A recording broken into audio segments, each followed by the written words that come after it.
काफ़ी सारी important updates आ रही हैं जो आपको मेन स्ट्रीम के न्यूज़ चैनल्स के ऊपर भी देखने को नहीं मिलेंगी, इसलिए वीडियो को एंड तक देखिएगा। सबसे पहले बात करते हैं यूनाइटेड नेशन जनरल असेंबली के बारे में, क्योंकि अभी कुछ ही घंटे पहले यूनाइटेड नेशंस में रशिया यूक्रेन मुद्दे के ऊपर एक वोटिंग हुई है और भारत ने इस वोटिंग में हिस्सा लेने से इनकार कर दिया। भारत का क्या स्टैंड है वो जानने से पहले ये जानना इंपॉर्टेंट है कि इस वोटिंग में मसला क्या था, यानी कि किस मुद्दे के ऊपर ये वोटिंग हुई है। दरअसल जब से ये रशिया यूक्रेन वॉर स्टार्ट हुआ है, यानी कि साल 2022 से यूक्रेन की कंप्लेंट हमेशा से रही है कि रशिया की सेना यूक्रेन के जिन एरियाज के ऊपर कब्जा कर रही है वहां से यूक्रेनियन बच्चों को किडनैप करके रशिया भेजा जा रहा है। यूक्रेन का आरोप है कि रशिया ने जितना भी एरिया ऑक्यूपाई करके कब्जा कर लिया है वहां से वॉर के बीच में रशियन फोर्सेस ने group homes, orphanages, hospitals, boarding schools या केयर इंस्टीट्यूशन से भी डायरेक्टली बच्चों को उठा लिया है और कई सारे यूक्रेनियन बच्चे अपने पेरेंट्स से अलग हो गए। स्टार्टिंग में यूक्रेनियन पेरेंट्स को यह बताया गया कि बच्चों को वॉर जोन में से सबसे पहले इवैक्यूएट किया जा रहा है, लेकिन बाद में इनको वापस नहीं दिया गया।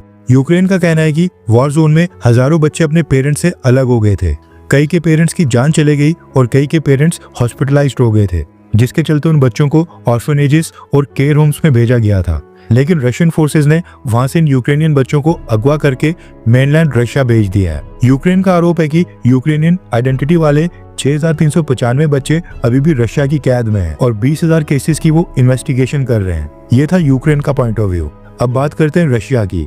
इस पूरे मसले के ऊपर रशिया का कहना है कि उन्होंने बच्चों को एक्चुअल में वॉर जोन से सेफली इवैक्यूएट करके सेफ जगह के ऊपर अकोमोडेट किया है ताकि बच्चे कॉम्बैट जोन से दूर रहें। और जो काम यूक्रेन करने में फेल साबित हो रहा था, एक्चुअल में रशिया ने वो किया है और ऐसा करके मदद की है और ये बच्चे कॉम्बैट जोन के अंदर वहां पर पूरी तरह से अनसेफ थे। रशिया ने कहा है कि जिस जगह वॉर चल रहा था वहां पर इन बच्चों की सेफ्टी को सुनिश्चित करना मुश्किल था, इसलिए इनको रशिया ने रेस्क्यू करके पीछे सेफ लोकेशन के ऊपर लाया था। एंड ऐसा नहीं है कि इनमें से सभी बच्चों को वो जबरदस्ती किडनैप करके लाए हैं। रशिया का कहना है कि यूक्रेन के आरोप पूरी तरह से गलत है और यूक्रेन इसको जानबूझकर ज्यादा एग्जैजरेट करके ह्यूमन राइट्स का मुद्दा बना रहा है।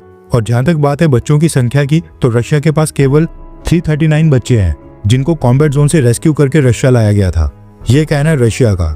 रशिया के अकॉर्डिंग जिन बच्चों को उन्होंने रेस्क्यू किया है उनकी जान कॉम्बैट जोन में खतरे में थी, उल्टा यूक्रेन को उनको रेस्क्यू करना चाहिए था। हुआ ये कि आज ये मसला यूनाइटेड नेशन जनरल असेंबली में एक वोटिंग तक जा पहुंचा। संयुक्त राष्ट्र में एक रेजोल्यूशन लाया गया जिसमें रशिया को बोला गया कि उन्होंने वॉर जोन से यूक्रेन के जो भी बच्चे ट्रांसफर करके जिनको रशिया लिया है उन सबको वापस यूक्रेन को भेजा जाए।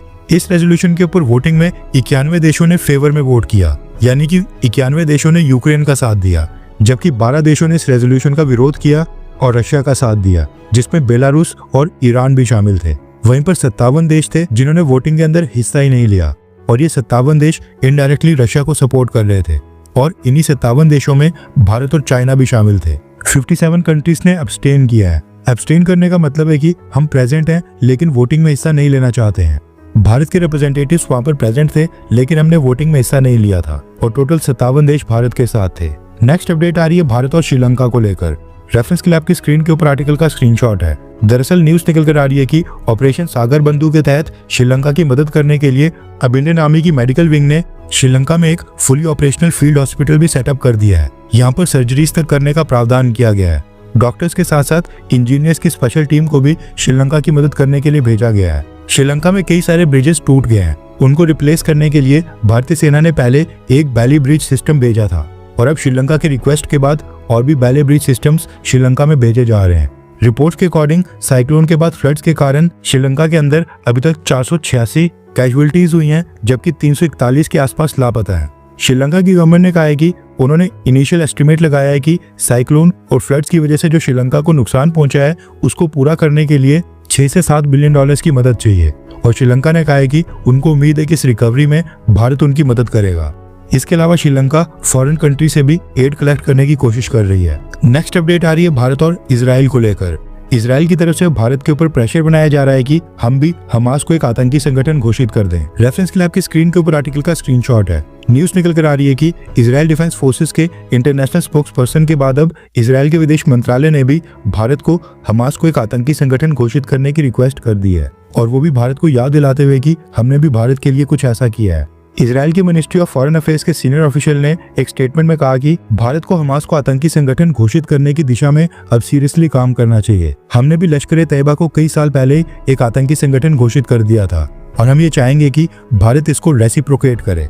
यानी कि भारत भी बदले में हमास को आतंकी संगठन घोषित करे। इजरायली सीनियर ऑफिशियल ने यह भी कहा कि हमास के लिंक्स लश्कर तैयबा के साथ भी हैं और ये जो हमास, हिजबुल्लाह और बाकी का आतंकी संगठन है, इनका ग्लोबल लेवल के ऊपर एक पूरा एक नेटवर्क बना हुआ है और उन्हीं की मदद से ये दुनिया भर में हमले करते हैं। एंड अगर भारत हमास को एक आतंकी संगठन घोषित करता है तो इससे दूसरे देश भी भारत के इस कदम से प्रभावित होंगे। ये बस हमास के एसेट्स को फ्रीज करना या फिर हमास के ऑपरेटिव्स को भारत में एंटर करने से रोकना नहीं है, बल्कि हमास को बैन करने से ये क्लियर सिग्नल जाएगा कि हमास की सच्चाई भारत को भी पता है और हमास का कोई भी ऑपरेटिव भारत की धरती के ऊपर पैर भी न रखे। ये कहना है इजराइल के विदेश मंत्रालय के सीनियर ऑफिशियल का। अभी एक हफ्ते के अंदर दूसरी बार है जब इजराइल ने हमास को एक आतंकी संगठन घोषित करने की रिक्वेस्ट भारत से की है। अब बात करते हैं लश्कर तैयबा के बारे में, जिसके बारे में इजराइल कह रहा है कि हमने भी लश्कर तैयबा को इंटरनेशनल टेररिस्ट ऑर्गेनाइजेशन घोषित किया है। अब लश्कर तैयबा ने कश्मीर के साथ साथ साल 2000 में लाल किले के ऊपर हमला करवाया था, उसके बाद साल 2006 में मुंबई ट्रेन बॉम्बिंग्स की थी और साल 2008 में 26/11 हमला किया था, वो भी लश्कर तैयबा ने ही करवाया था।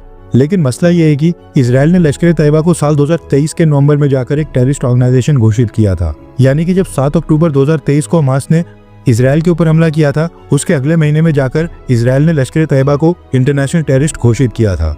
लेकिन सामने से इजराइल चाहता है कि भारत हमास को तुरंत से ही टेररिस्ट ऑर्गेनाइजेशन डिक्लेयर कर दे। लेकिन सवाल ये खड़ा होता है कि इजराइल ने इतने साल पहले क्यों नहीं लश्कर तैयबा को इंटरनेशनल टेररिस्ट ऑर्गेनाइजेशन घोषित किया था?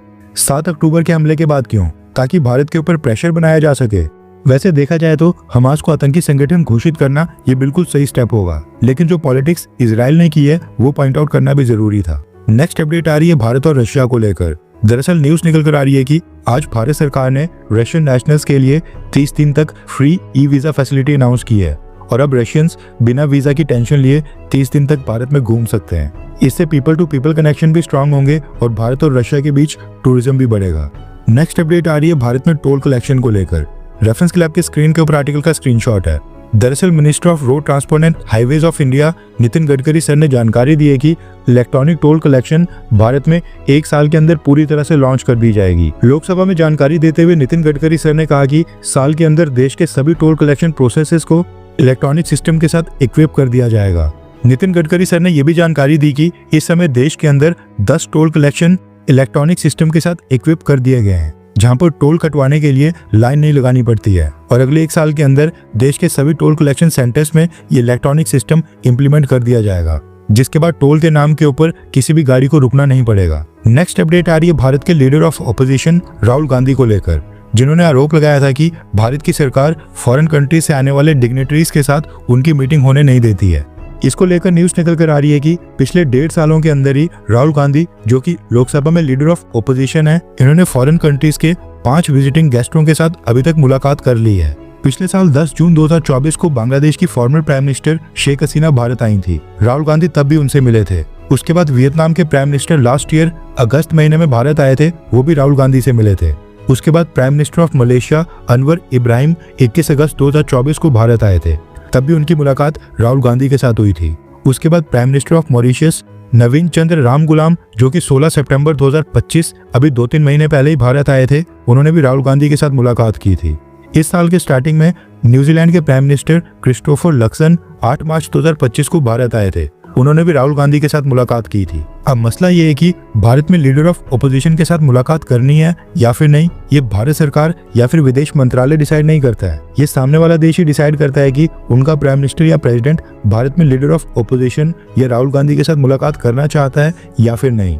विजिटिंग डेलीगेशन अगर रिक्वेस्ट करता है तो फिर उसके बाद विदेश मंत्रालय एक मीटिंग अरेंज कर देता है, वरना कई बार सामने वाले देश से रिक्वेस्ट ही नहीं आती है तो मीटिंग अरेंज नहीं की जाती है। यही प्रोटोकॉल है और हमेशा से यही फॉलो होते जा रहा है। अब ज्यादातर बड़े देशों के लीडर्स खुद ही राहुल गांधी के साथ मुलाकात करने की रिक्वेस्ट नहीं करते हैं और जब सामने से रिक्वेस्ट नहीं आती है तो विदेश मंत्रालय जबरदस्ती मीटिंग नहीं रखवाता है। और ऐसा भी नहीं है कि राहुल गांधी से किसी भी फॉरेन डिग्नेटरी ने मुलाकात नहीं की हो। जैसा कि हमने बताया कि पिछले 1.5 सालों के अंदर वो 5 देशों के हेड्स के साथ मुलाकात कर चुके हैं। शायद व्लादिमीर पुतिन की एक्साइटमेंट में राहुल गांधी पुरानी अपनी सभी मीटिंग्स को भूल गए होंगे। हर 24 घंटे के अंदर जियोपॉलिटिक्स में बड़े फेरबदलाव और उलटफेर हो रहे हैं और भारत के लिए नए चैलेंजेस आ रहे हैं। कोई देश अपने फैसले से पलट रहा है तो कोई देश ब्लैकमेलिंग के ऊपर उतर आया है। सभी देश एक दूसरे को नीचे लगाने की कोशिश कर रहे हैं। इन सब के बीच हमारा भारत किसी भी देश से पीछे न रह जाए, इसके लिए मोदी सरकार लगातार कोशिशें कर रही है। एंड भारत की foreign policy, defence news, economy और ग्लोबल अफेयर्स का सही एनालिसिस हमारे चैनल इंडियन अफेयर्स का मिशन है और ये मिशन आपके सपोर्ट के बिना अधूरा है। इंडियन अफेयर्स हिंदी के ऊपर हम सभी फैक्ट्स और डेटा बिल्कुल सरल भाषा में एनालाइज करते हैं बिना किसी एजेंडा के। अगर आप चाहते हैं कि इंडियन अफेयर्स का सही और ऑथेंटिक एनालिसिस आप तक लगातार पहुंचे तो इस वीडियो को लाइक करें और हमारे चैनल इंडियन अफेयर्स को सब्सक्राइब करके बेल नोटिफिकेशन ऑन करना मत भूलिए। आपका एक लाइक हमारे चैनल को ग्रो करने में काफी मदद करेगा और एक सब्सक्राइब ये सुनिश्चित करेगा कि आप किसी भी इंपॉर्टेंट अपडेट को मिस ना करें। अगर आपने हमारे चैनल को पहले से सब्सक्राइब किया है तो दिल से धन्यवाद। जय हिंद, वंदे मातरम।